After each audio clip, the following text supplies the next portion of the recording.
In the summer of 2007, two little girls vanished from their lemonade stand in Visalia, California, while their mother folded laundry in the front yard. No screams, no struggle, just two empty plastic chairs and a pitcher of lemonade still sweating in the heat. The quarters were still scattered in the grass when police arrived. 5 years later, a water leak in the abandoned house next door forced a repair worker to crawl into the attic, and what he found hidden behind rotted insulation made him drop his flashlight and dial 911 before he could catch his breath. Dominic Cruz's knee buckled against the attic joist as murky water seeped through his work gloves. The smell hit him first, not just mold, but something deeper, something that made his stomach clench and his throat close up like he'd swallowed a fist. He'd been crawling through this cramped space for 20 minutes, flashlight beam cutting through dust and cobwebs thick as cotton. The homeowners downstairs, some couple from Phoenix who'd bought the foreclosed house site unseen, kept hollering up through the access hole about water damage and insurance claims. "Just find the leak, fix it cheap," the husband had said, counting 20s from a roll in his pocket. Easy money, except nothing about this felt easy. The insulation squished under his palms, black with rot and something else, something that made his skin crawl. He'd done enough water-damage jobs to know what mold looked like, what burst pipes smelled like. This wasn't that. Dominic pushed deeper into the far corner, following the wet trail. His flashlight beam swept across warped plywood and rusted nails until it caught something that made him freeze. Pink wood, splintered, stacked like broken ribs against the far wall. He crawled closer, breath shallow. The pink paint was faded, but still visible, cheerful, kid-friendly, like something from a playground or a... His light found the lettering, hand-painted in crooked yellow letters across a broken board. Lemonade, 25 cents. Dominic's chest went tight. His hands shook as the beam swept lower. A plastic pitcher, cracked down the middle. Two small plastic cups, one pink, one purple. A coffee can stuffed with quarters and dimes, green with tarnish. And underneath it all, small clothes, a yellow tank top, tiny denim shorts, socks with little flowers on them. The flashlight slipped from his fingers, clattering against the beams. In the sudden darkness, he heard his own breathing, fast and shallow. Those girls, the ones from 5 years ago? The lemonade stand kids who vanished right here on this street. He'd been working construction then, living 2 blocks over. Remembered the police cars, the search parties, the mothers' screams echoing through the neighborhood for weeks. Dominic scrambled backward, knees scraping against nails and splinters. His hand found his phone, fingers numb as he punched 911. "This is Dominic Cruz," he whispered into the dark. "I'm at 847 Crosswind Lane. I found... Jesus Christ, I found them. Not the girls, but everything they'd left behind. Everything someone had dragged up here and hidden like a sick trophy collection." The dispatcher's voice crackled through the speaker, but Dominic wasn't listening anymore. He was staring at one last thing his flashlight had caught before it fell. A notebook, spiral-bound, pages yellowed, open to a page covered in careful handwriting. Even in the shadows, he could make out the first line. Day 1. They stopped crying when I told them about the lemonade. Dominic's stomach lurched. He dropped the phone and crawled toward the access hole as fast as his shaking limbs would carry him.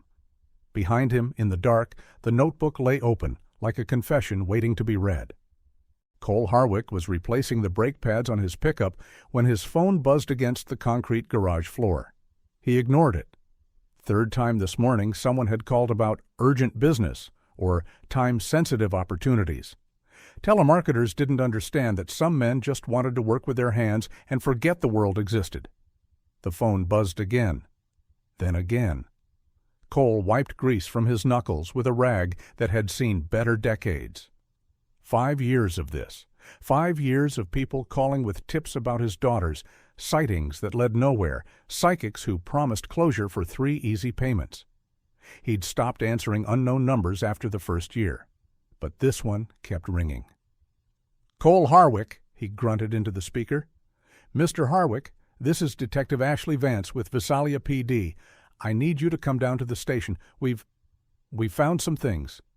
Cole's wrench slipped from his fingers, clanging against the oil pan. The sound echoed through the garage like a gunshot. "What kind of things?" "Sir, I'd rather discuss this in person. Can you be here in 20 minutes?" Cole's chest went tight.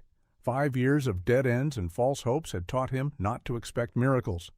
But something in the detective's voice, steady, careful, like she was handling live ammunition, made his pulse kick.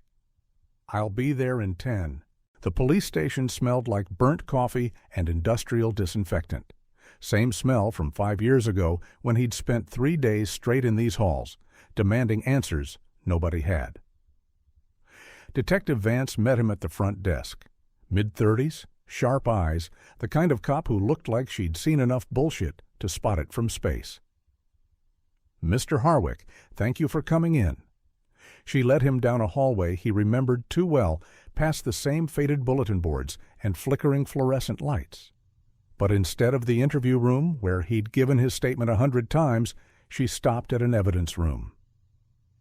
"Before we go in," she said, hand on the door handle, "I need to prepare you. We found these items in an attic about 6 blocks from your old house. The house belongs to someone who moved away shortly after the incident." Cole's jaw clenched. "Whose house?" "Glenn Masterson. He was your neighbor." The name hit Cole like a punch to the solar plexus. Glenn. Friendly Glenn who'd helped him install the fence. Glenn who'd brought beer over for Sunday football. Glenn who'd hugged Jenna at the girls' birthday party and slipped them extra dollar bills when their parents weren't looking. Glenn who'd helped search for them the night they disappeared. "That's impossible," Cole said, voice flat. Detective Vance pushed the door open. "I wish it was." The evidence table was covered with clear plastic bags. Cole's eyes swept across them, his brain struggling to process what he was seeing. The lemonade stand, broken into pieces, but unmistakably theirs. Avery had painted those yellow letters herself, tongue poking out in concentration, while Sloan held the board steady. Their clothes, the yellow tank top Sloan had begged to wear that morning. Avery's shorts with the little heart-shaped pocket. And in the center of the table, a spiral notebook, open to a page covered in careful handwriting. Cole stepped closer, his hands clenched into fists. The words swam in front of his eyes, but he forced himself to read. "Day 1, they stopped crying when I told them about the lemonade. Told them we were going to play a game. Avery believed me first. Sloan is smarter, more suspicious. We'll need different approach." Cole's vision tunneled. The room felt like it was tilting sideways. Day 3, Sloan tried to untie the rope again. Had to move them to the smaller space. They asked for their mother, told them mother was busy. Avery wet herself. Had to clean it up. Detective Vance's voice seemed to come from very far away. "Mr. Harwick, are you all right?" Cole wasn't all right.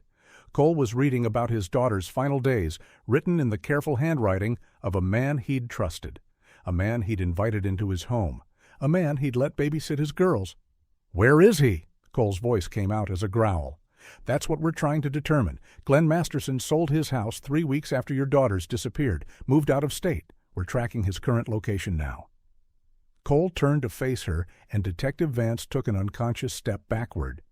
Something in his eyes, something cold and military and dangerous, made her remember he'd been Special Forces before he became a father. "I want his address," Cole said. "Mr. Harwick, I understand your anger, but we need to let the proper authorities—" "I want his fucking address." Detective Vance studied his face for a long moment. Then she pulled out a business card and scribbled something on the back. "This is what we have so far," she said, sliding it across the table. "But Cole, whatever you're thinking of doing, don't. Let us handle this." Cole pocketed the card without looking at it. His eyes were still fixed on the notebook, on the clinical descriptions of his daughter's terror written in careful block letters. "Mr. Harwick?" Cole looked up. "I heard you." but they both knew he hadn't really heard anything except the roar of blood in his ears and the sound of a mission being born.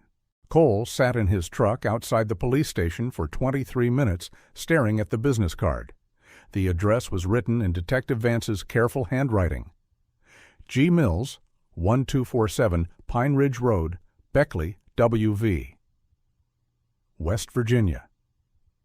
Glenn had run to the mountains, probably figured the distance would keep him safe, probably thought 5 years was long enough for people to forget. Cole flipped the card over and over between his fingers until the edges went soft. His phone had buzzed 6 times, Jenna calling, probably wondering where he was. He'd told her he was running errands. Didn't say which kind. He couldn't tell her. Not yet. Not until he knew for sure. The drive home took 12 minutes. Cole pulled into the driveway and sat there, engine ticking as it cooled. Through the kitchen window, he could see Jenna moving around, probably making dinner. Same routine they'd fallen into after the girls disappeared. Quiet meals, careful conversations, the TV always on to fill the silence. She'd ask about his day. He'd lie. They'd eat in front of the news and pretend they weren't both listening for the sound of little feet on the stairs. Cole walked into the garage instead of the house, pulled down the ladder to the storage loft, and climbed up into the dusty space above. It was all still there. The gear he'd promised Jenna he'd gotten rid of years ago. Tactical vest, night vision goggles. The Glock 19 he'd carried in Afghanistan, cleaned and maintained but never fired since he came home. Maps, GPS units, zip ties, everything a soldier needed to complete a mission. Cole ran his fingers over the familiar weight of the pistol. In Kandahar, missions had been simple. Find the target, neutralize the threat, bring everyone home alive. This felt the same, except the stakes were higher. His phone buzzed again. Jenna. "Hey," he said, phone pressed to his ear while he loaded magazines. "Where are you? Dinner's ready." "Just finishing up in the garage. Be right in." "Cole, you sound different. What's wrong?" 5 years of marriage before the girls disappeared, 3 years since. Jenna knew his voices, the one he used for broken appliances, the one for bad news, the one for when the nightmares came back. This was a new voice, the one he'd used right before raids. "Nothing's wrong," he lied. "Just tired." "Cole?" "I'll be right in, Jen." He hung up and stared at the phone for a moment. Then he typed out a text message and saved it in drafts. "Found him. Going to get our girls back. Don't call the police. I love you." He wouldn't send it until he was already on the road. Cole loaded the tactical gear into a duffel bag, same way he'd packed for deployment. Methodical, efficient, no wasted motion. The notebook pages were burned into his memory. Day 1 through day 15, each entry more detailed than the last. Glenn documenting his crime like a scientist recording an experiment. Day 8, Avery asked if we could call her Daddy, told her Daddy was far away. She cried for 2 hours. Sloan held her hand through the rope. Day 12, moved them again. Neighbors getting suspicious about sounds from attic. Need quieter location. Day 15, final entry. Problem solved. New location secured. They understand the rules now. Final entry. But what did that mean? Cole zipped the duffel bag shut and climbed down from the loft. Through the garage window, he could see Jenna setting the table, moving with the careful precision of someone who'd learned not to hope for too much. He walked into the kitchen. She looked up and smiled, the same smile she'd given him every day for 8 years, even when it cost her everything. "Smells good," he said, kissing her forehead. Meatloaf, the girl's favorite. They still talked about Avery and Sloan in present tense, as if they might walk through the door any moment, grass stains on their knees and quarters clutched in their fists. Cole sat down across from her and tried to eat. The food tasted like cardboard, but he forced it down. Fuel for the mission ahead. "I have to go out of town tomorrow," he said. "Work thing. Might be a few days." Jenna's fork paused halfway to her mouth. "What kind of work thing?" "Security consultation. Guy in West Virginia wants me to look at his property." The lie came easily. Too easily. Jenna studied his face. "Since when do you do security consultations?" "Since we need the money?" That part wasn't a lie. The search for their daughters had cost them everything. Private investigators, reward money, time off work that turned into no work at all. Jenna nodded slowly. "Okay, just be careful, all right? I can't lose you too." Cole reached across the table and took her hand. Her wedding ring was loose now. She'd lost weight over the years, like grief had hollowed her out from the inside. "You won't lose me," he said. Another lie. Because Cole Harwick, the husband who ate quiet dinners and fixed broken appliances, was already gone. What was sitting at this table was someone else. Someone with a mission and the tools to complete it. Someone who wouldn't be coming home until he found his daughters, dead or alive. Cole left at 4:47 a.m. while Jenna was still asleep. He'd lain beside her for 3 hours, listening to her breathe, memorizing the sound. When she stirred around midnight, he'd pulled her close and whispered, "I love you," into her hair. She'd mumbled something back, still dreaming. The duffel bag was already in his truck. He'd loaded it the night before, along with a cooler full of water and protein bars. Enough supplies for 3 days if he had to wait. Enough ammunition for whatever he found. The drive to West Virginia would take 14 hours. Cole had mapped 3 different routes, memorized them all. Primary route through Pennsylvania, secondary through Maryland if he hit complications, tertiary through Virginia if things went sideways. Old habits. In the Army, you always had contingencies. He pulled out of the driveway without turning on his headlights, coasting down the street until he was past the neighbors' houses. No sense waking anyone. No sense leaving witnesses who might remember which direction he went. The freeway was empty except for long-haul truckers and insomniacs. Cole set the cruise control at exactly the speed limit and settled in for the long haul. He had 14 hours to think, to plan, to prepare himself for what he might find. Glenn Masterson. Glenn who'd taught Avery how to whistle. Glenn who'd helped Sloan with her math homework. Glenn who'd stood in Cole's backyard during the search, eyes red with fake tears, asking what else he could do to help. "Anything," he'd said, "just tell me what you need." Cole's hands tightened on the steering wheel until his knuckles went white. Around hour 6, somewhere outside Pittsburgh, his phone rang. "Jenna." Cole let it go to voicemail, then played the message back 3 times. "Hey, it's me. I know you're probably driving, but I woke up and you were gone and something felt wrong. Call me when you get this, okay? I love you." Her voice was small, uncertain. She knew. Maybe not the details, but she knew this wasn't about work. Cole typed out a text. "On the road. Signal's spotty. Talk tonight." Another lie to add to the pile. He stopped for gas outside Charleston, West Virginia. Paid cash, kept his head down, avoided the security cameras. The attendant was barely awake, didn't even look up from his magazine. 2 hours to Beckley. 2 hours to Pine Ridge Road. 2 hours to whatever was waiting at 12:47. Cole bought a cup of coffee he didn't want and got back on the road. The GPS led him through winding mountain roads that got narrower with each turn. Pine Ridge Road wasn't really a road at all, more like a dirt track that had been beaten into submission by years of pickup trucks and ATVs. 1247 was at the end of a quarter-mile driveway hidden behind a wall of pine trees that blocked it from the main road.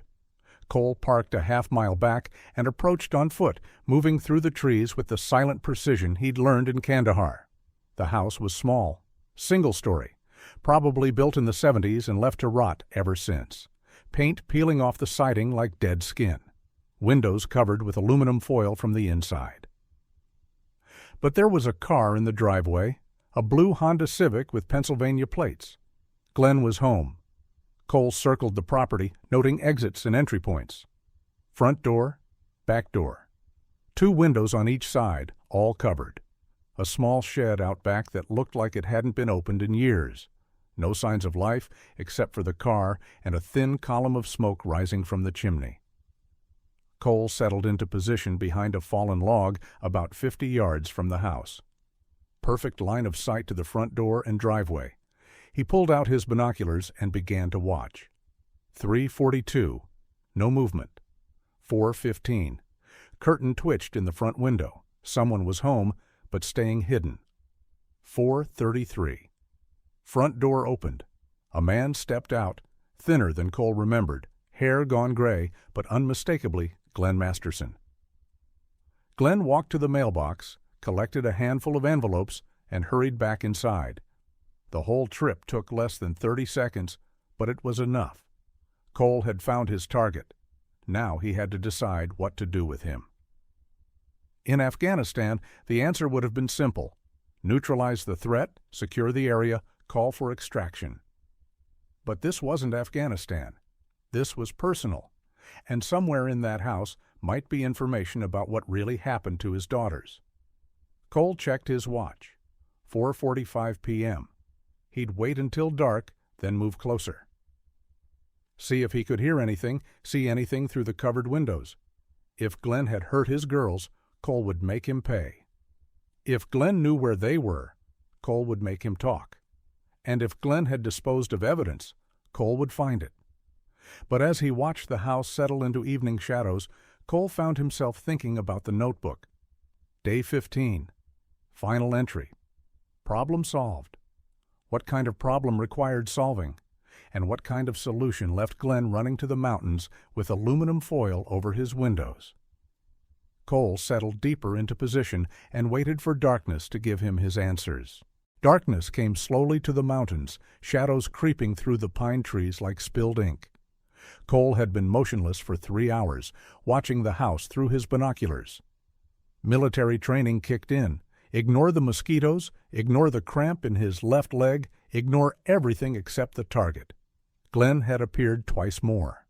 Once to bring in firewood from a stack beside the shed, once to dump something in a trash can by the back door. Both times quick, nervous movements, eyes scanning the tree line like he expected someone to be watching. Smart man. Someone was.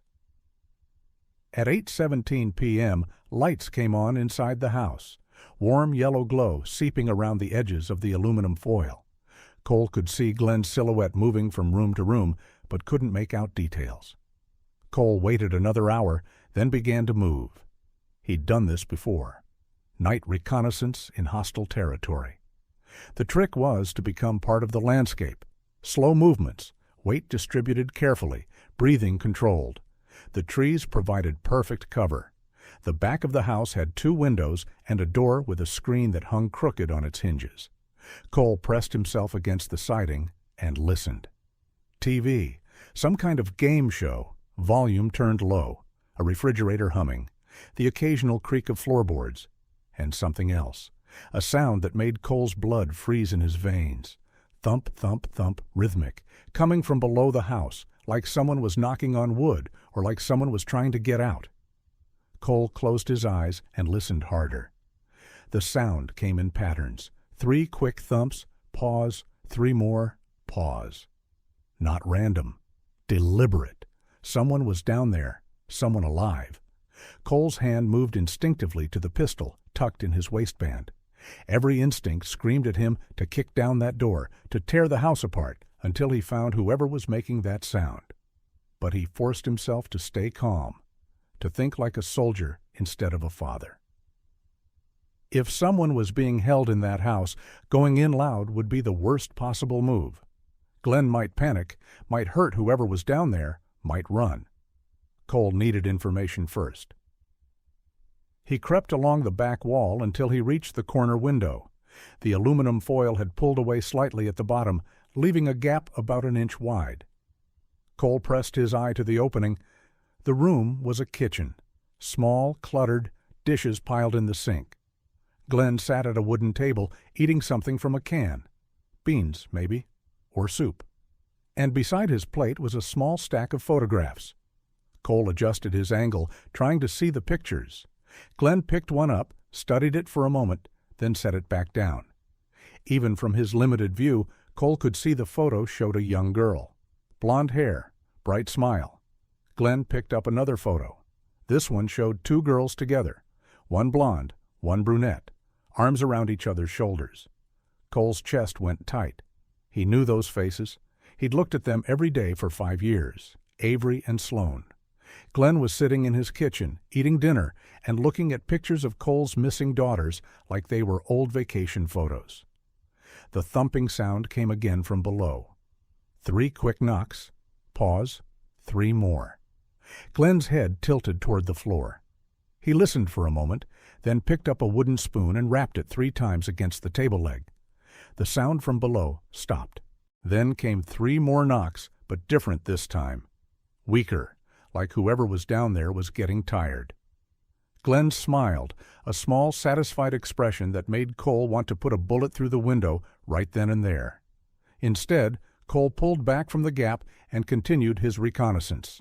He needed to find a way into that basement, needed to find out who was down there and what Glenn had done to them.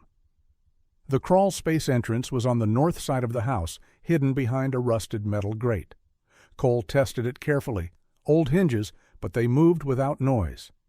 Beyond the grate was darkness and the smell of damp earth. And somewhere in that darkness, someone was alive. Cole checked his watch. 9:34 p.m. Glenn would probably go to bed soon. Rural folks kept early hours, especially ones hiding in the mountains. Cole would wait, and when Glenn was asleep, he'd find out what secrets were buried under this house.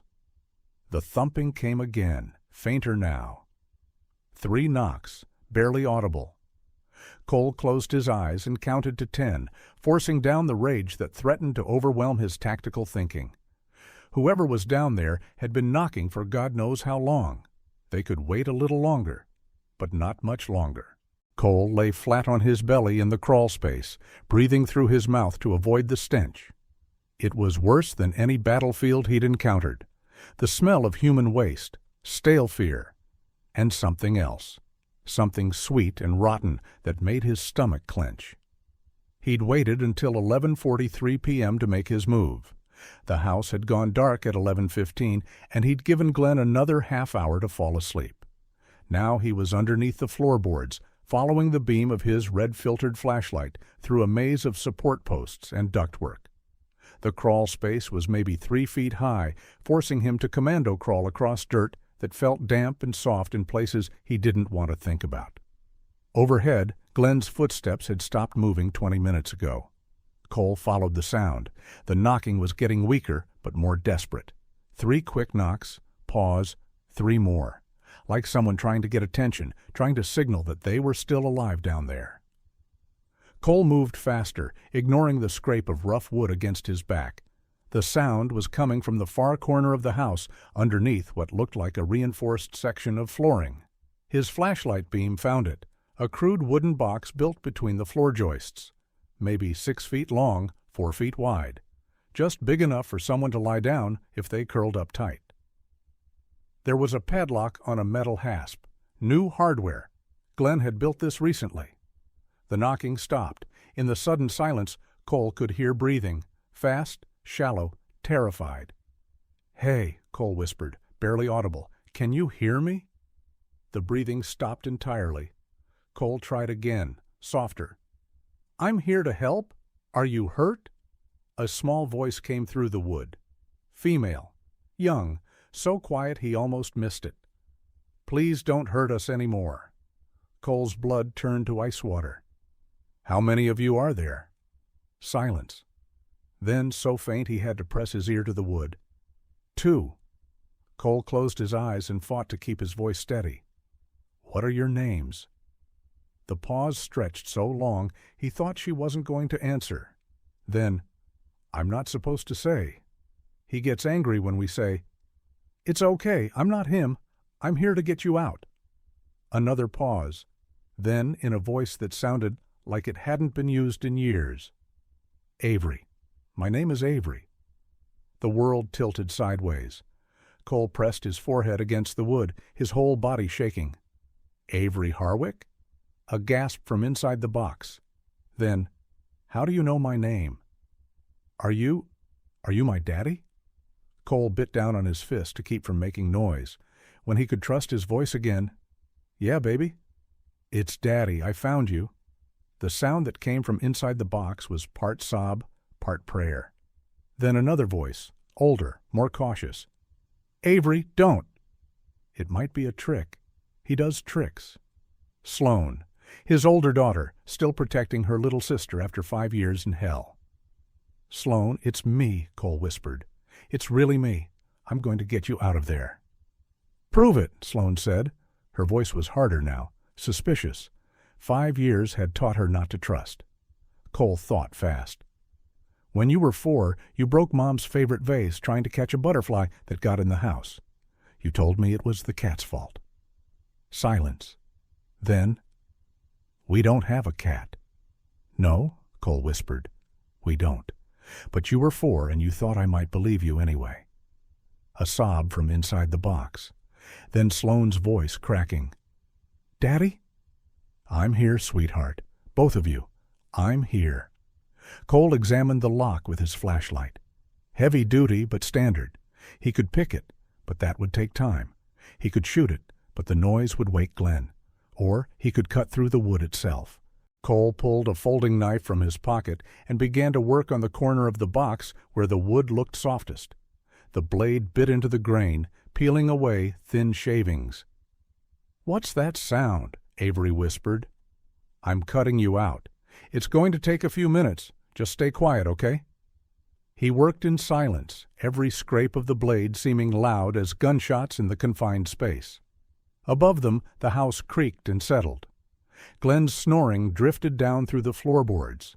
The wood was old, soft. After 10 minutes, Cole had carved a hole big enough to reach through. His fingers found warm skin, small hands that grabbed onto him like lifelines. "We're going to crawl out of here very quietly," Cole whispered. "Then we're going to leave this place and never come back. Can you do that?" "Is Mommy here too?" Avery asked. Cole's throat closed up. "Mommy's at home. She's waiting for us." He helped them out one at a time.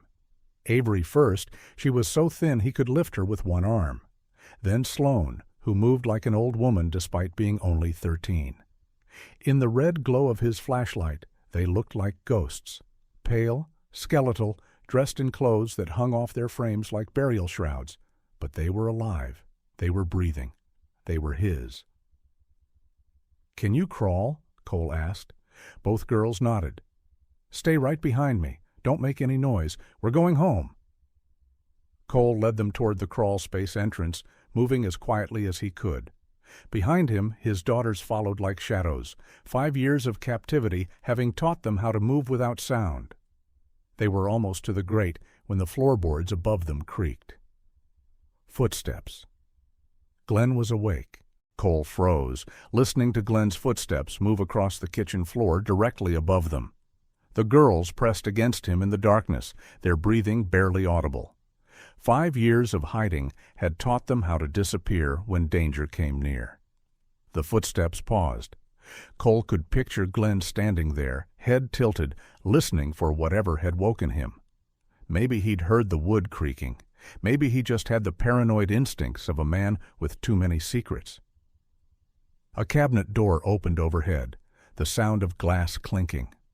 Glenn was getting a drink of water, maybe checking the house before going back to bed. Cole put his lips close to Sloane's ear. "Don't move. Don't breathe loud." She nodded against his shoulder. Beside her, Avery was so still she might have been carved from stone. The footsteps moved toward the front of the house. A door opened, probably Glenn checking the front lock, then back toward the kitchen. Another pause. Cole heard something that made his blood freeze. Glenn was humming, a children's song. "Twinkle, twinkle, little star," the same song Cole used to sing to his daughters at bedtime. The humming stopped. Glenn's footsteps moved to a different part of the house. A door creaked open, probably the basement access Cole hadn't found yet. Light flooded down through cracks in the floorboards. Glenn was coming downstairs. "He's checking on us," Sloane whispered, so quiet Cole could barely hear her. "He does that sometimes, when he has bad dreams." Cole's mind raced. If Glenn came down here and found the broken box, found his captives missing, he'd tear the house apart. And Cole was trapped in a crawl space with 2 malnourished children who couldn't run fast. But Glenn wasn't heading toward their corner. The light was moving toward the opposite end of the basement. Cole heard wooden steps creaking as Glenn descended. "There's another room," Avery breathed in Cole's ear. "He keeps things there, things he took from other kids." Other kids? Jesus Christ. Glenn's voice drifted through the basement, talking to himself. Still sleeping. Good girls. Quiet girls. He thought they were still locked up. He was just checking, making sure his prisoners were secure before going back to bed. Cole heard Glenn moving around below, the scrape of something heavy being dragged across concrete. Then his footsteps on the stairs again, heading back up. "We have to go now," Cole whispered, "while he thinks you're still asleep." They crawled toward the grate as quietly as possible. Cole's knees found every sharp rock, every piece of broken glass in the dirt, but he didn't make a sound. Behind him, the girls moved like ghosts. The grate was still open, just as he'd left it. Cole slipped through first, then helped Avery out. She was so light it was like lifting a bundle of sticks. Sloane came next, moving carefully despite her obvious weakness. When she stood up in the night air, she swayed on her feet. "I'm dizzy," she whispered. Cole caught her, held her steady. "When's the last time you ate?" "Yesterday. He brought soup." One bowl of soup to share between two growing girls. Cole's jaw clenched so hard, his teeth ached. "We're going to get you food," he said. "Real food, as much as you want." They moved through the trees toward Cole's truck, him supporting both girls when they stumbled.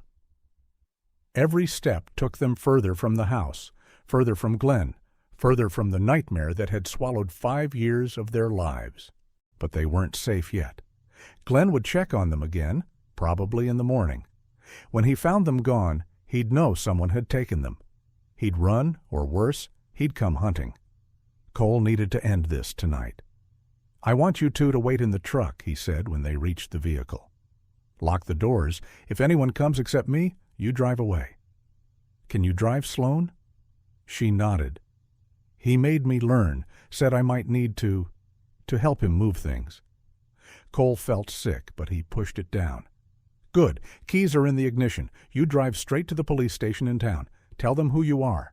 Tell them your father is Cole Harwick and he sent you." "Where are you going?" Avery asked, clinging to his shirt. Cole looked back toward the house, where Glenn Masterson was probably settling back into bed, confident his secrets were still safe. "I'm going to make sure he never hurts anyone again." Sloane grabbed his arm. "Don't leave us. Please, Daddy. What if he finds us?" Cole knelt down so he was eye level with both girls. In the moonlight, they looked fragile as broken birds. "He's not going to find you," Cole said. "I promise, but I need to finish this. He has things in that house, things that belong to other families, evidence that he took other children." "Will you come back?" Avery whispered. Cole kissed her forehead, tasting salt and dirt and 5 years of fear. "I'll always come back for you," he said. "Always?" He helped them into the truck, made sure they knew how to work the radio, showed Sloane the route back to town on his map. Then he walked back toward the house where Glenn Masterson was sleeping peacefully, unaware that his world was about to end. Cole stood outside Glenn's front door at 2:47 a.m., tactical gear strapped tight, every sense heightened to combat alertness. He'd given the girls 20 minutes to reach town, long enough to get clear, not long enough for Glenn to wake up and realize what had happened. The element of surprise was everything now. The front door was locked, but locks were just suggestions to someone with Cole's training. 30 seconds with a pick set, and he was inside, moving through Glenn's living room like a shadow. The house smelled wrong. Not just the mustiness of an old building, but something underneath, the stench of secrets that had been buried too long. Cole swept each room methodically. Kitchen empty. Bathroom empty. Glenn's bedroom at the end of the hall, door cracked open. Through the gap, Cole could see Glenn's sleeping form under a thin blanket, gray hair on the pillow, mouth open, snoring softly. The man who'd stolen 5 years from Cole's family, sleeping like he didn't have a care in the world. Cole could have ended it right there. One shot, center mass.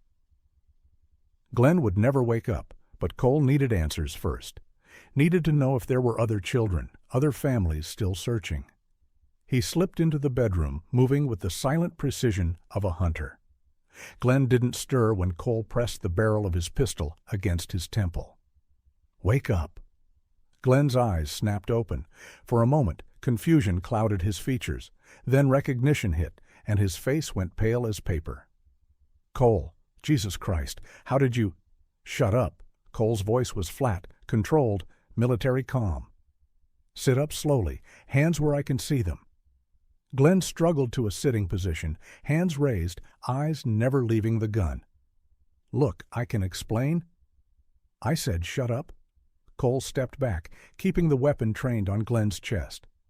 "My daughters are safe. They're with the police by now. This is just you and me." Glenn's facade cracked. The friendly neighbor mask fell away, revealing something cold and calculating underneath. "They won't remember much," Glenn said, his voice taking on a wheedling tone. "Kids that young, trauma affects their memory. You could tell them it was all a bad dream." Cole's finger tightened on the trigger. "How many others?" "What?" "How many other children, Glenn? How many other families are still searching?" Glenn's eyes darted toward the bedroom door like he was calculating the distance. Cole stepped sideways, blocking his path. "I'm not going anywhere," Cole said. "And neither are you until you start talking." Glenn licked his lips. "I want to make a deal." "You're not in a position to make deals." "I have information, things the police will want to know, other names, other locations. I can give you everything." Cole studied Glenn's face. Even now, even with a gun pointed at his heart, the man was trying to negotiate, trying to find an angle that would keep him breathing. "Start talking." Glenn shifted on the bed, suddenly animated. "There's a network. People like me, but organized, professional. I was small time compared to them." "Names?" "I need guarantees first. Protection. Witness protection." Cole leaned forward, pressing the gun barrel against Glenn's forehead. "You took my 7-year-old daughter. You kept her locked in a box for 5 years. You don't get to negotiate." Glenn's composure finally broke. "They're alive, aren't they? Your girls? I kept them alive when the others wanted to, when they said it was too risky." "The others." Cole's blood went cold. "Who are the others?" "I can't. If they find out I talked, they'll kill me." "I'll kill you if you don't." Glenn stared into Cole's eyes and saw his own death looking back. His shoulders sagged in defeat.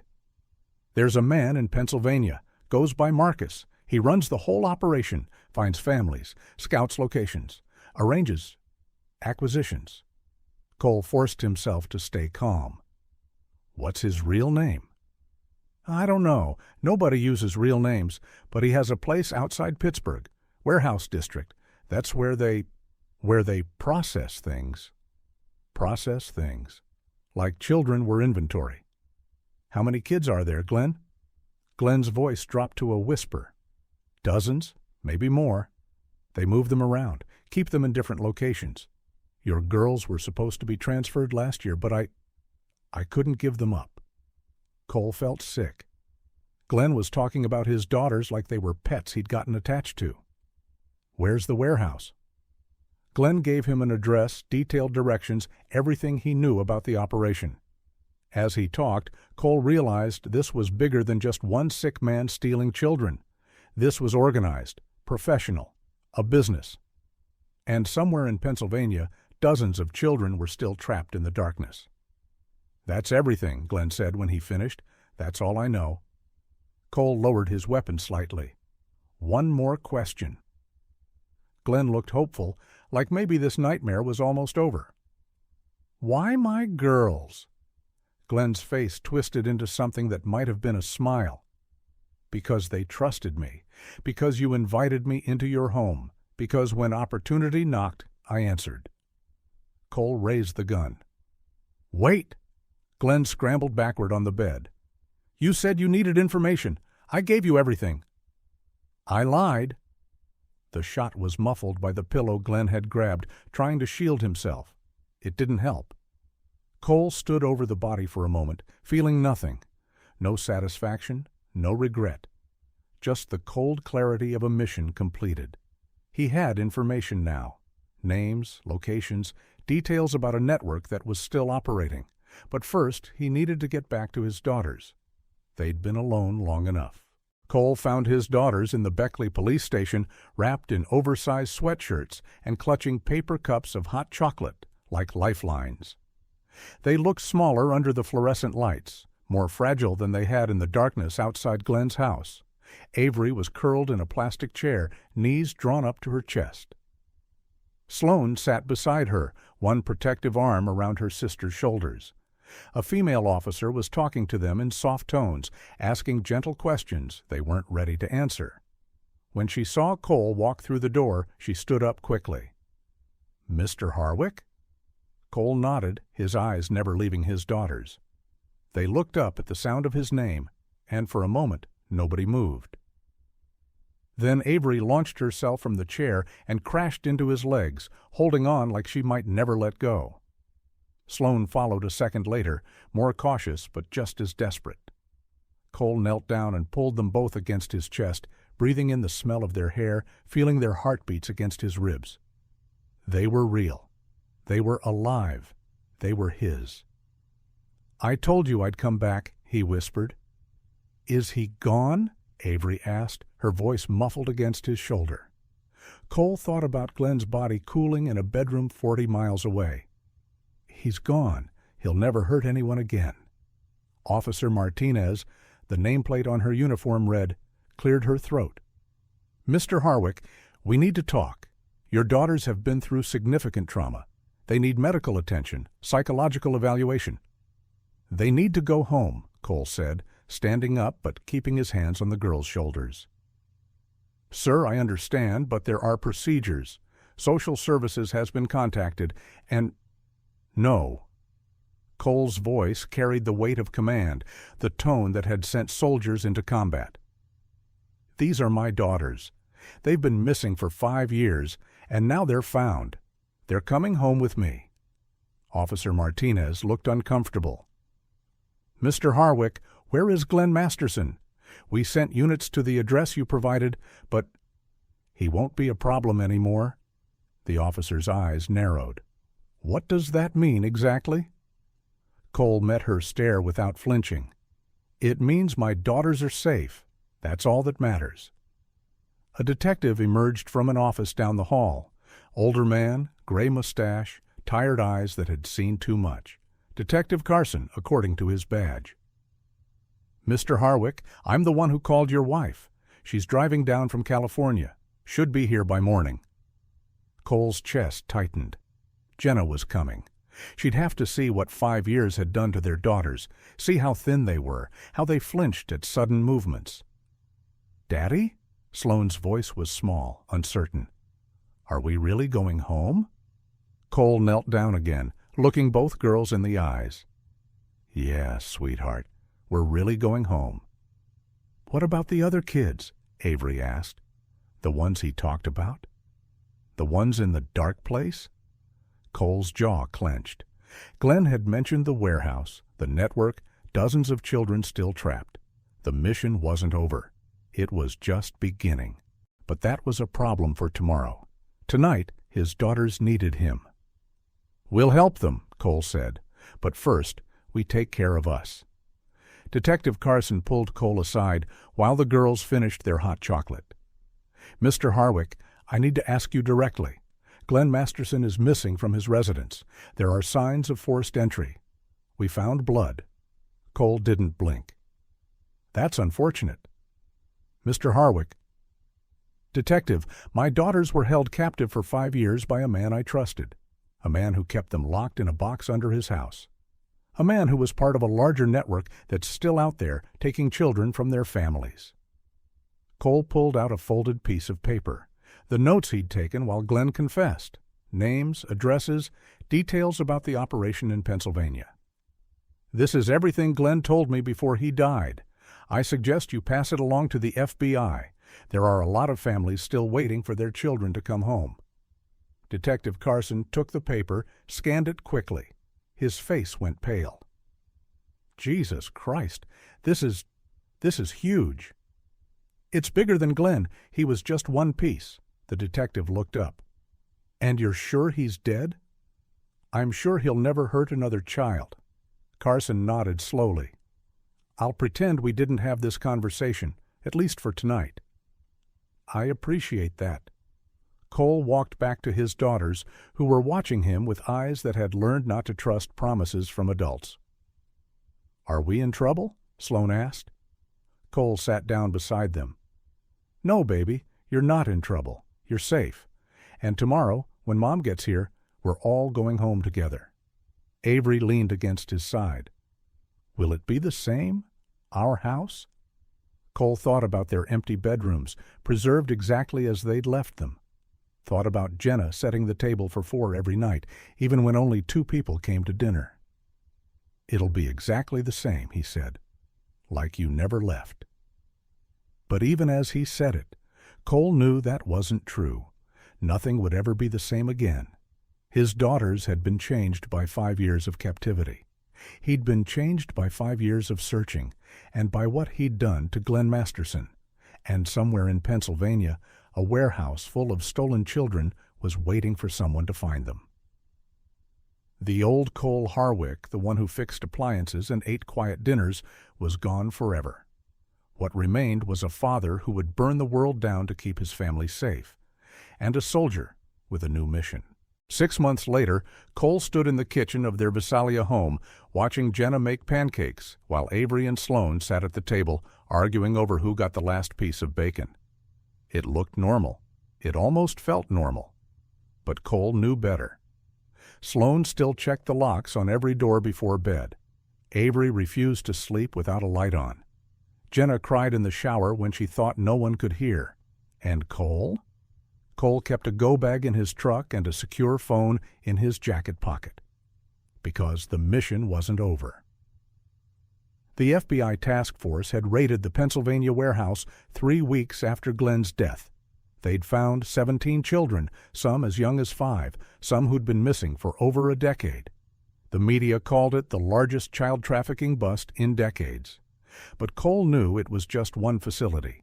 Glenn's information had led to others, a network that stretched across state lines, involving people in positions of trust. Teachers, coaches, family friends, people who smiled at community barbecues and volunteered at school fundraisers. People like Glenn Masterson. Dad? Sloan's voice pulled him back to the present. You're doing it again. Cole blinked. Doing what? Staring at nothing. Mom says you do that when you're thinking about the bad people. Jenna shot him a look across the kitchen. They'd had this conversation before. The therapist said the girls needed stability, normalcy. They needed their father to be present, not planning his next hunt. But how could he be normal when he knew what was still out there?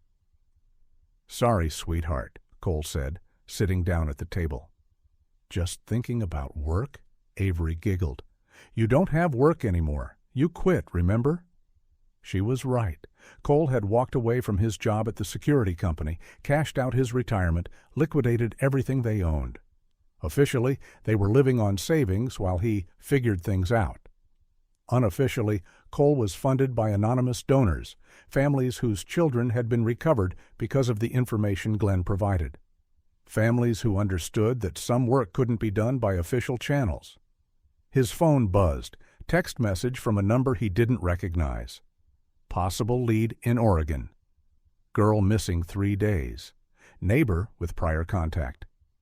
Interested? Cole deleted the message without responding. He'd learned to wait until the girls were asleep, until Jenna was occupied, before checking these communications. Earth to Daddy, Avery said, waving a piece of bacon at him. Mom asked if you want coffee. Please, Cole said, accepting the mug Jenna handed him. Their fingers brushed, and she held on a moment longer than necessary. You okay? She asked quietly. Cole nodded. I'm here. No, Jenna said. You're physically here, but you're not really here. She was right, and they both knew it. Part of Cole would always be hunting, always be listening for the sound of children calling for help. The therapist called it hypervigilance, a trauma response. Cole called it being prepared. After breakfast, Sloane helped clear the dishes while Avery played with the new cat they'd adopted, a orange tabby she'd named Pancake because he was the same color as breakfast. Normal family moments, the kind Cole had dreamed about during 5 years of searching. So why did he feel like he was holding his breath, waiting for the next emergency call? His secure phone buzzed again. This time it was Detective Vance. Marcus Patterson arrested in Pittsburgh. Singing like a canary. We got names, locations, everything. Your information broke this wide open. Cole smiled slightly. Marcus, the man Glenn had called the head of the operation. Another piece removed from the board. What's that? Sloane asked, noticing his expression. Good news, Cole said. Some bad people got arrested. Sloane nodded seriously. She understood the concept of bad people better than any 13-year-old should. Will you have to go away again? Avery asked, looking up from where she was scratching Pancake's ears. Cole's chest tightened. He'd been gone for 3 days last month, following up on a lead in Nevada. The girls had barely spoken to him when he returned, afraid he might disappear like they had. No more trips, Cole said. I'm staying right here. It was a lie, and he suspected Jenna knew it. But some lies were necessary. That evening, after the girls were asleep and Jenna was grading papers in the bedroom, Cole sat in his garage with a map spread across his workbench. Red pins marked recovered children. Blue pins marked active investigations. Black pins marked the ones they'd found too late. There were too many black pins. His phone rang. Detective Carson from West Virginia. Cole, we got a development on the Masterson case. Cole tensed. What kind of development? Officially? We're closing the file. No body, no evidence of foul play. Glenn Masterson is listed as a missing person, probably fled the jurisdiction. And unofficially? Carson's voice dropped. Unofficially, I want to buy you a beer sometime. That information you provided led to 43 arrests and 31 children returned to their families. Cole closed his eyes. Any word on the others? The ones still missing? Task force is working round the clock. They'll find them. After Carson hung up, Cole sat in the silence of his garage, surrounded by the tools of his old life. Socket wrenches and oil stains, and the comfortable chaos of a man who fixed things with his hands. But some things couldn't be fixed. Some things could only be stopped. Through the window that connected the garage to the kitchen, Cole could see his family. Jenna at the table, red pen moving across student essays. The girls' bedroom doors, both cracked open so they could call out if they had nightmares. This was what he'd fought for. This quiet evening, this ordinary moment, this chance for his daughters to grow up safe, and he'd kill anyone who tried to take it away. Cole folded the map, locked his phones in the toolbox, and went inside to kiss his daughters goodnight. Tomorrow there would be more missing children, more families destroyed, more monsters hiding behind friendly smiles. But tonight, his girls were home. And that was enough. For now.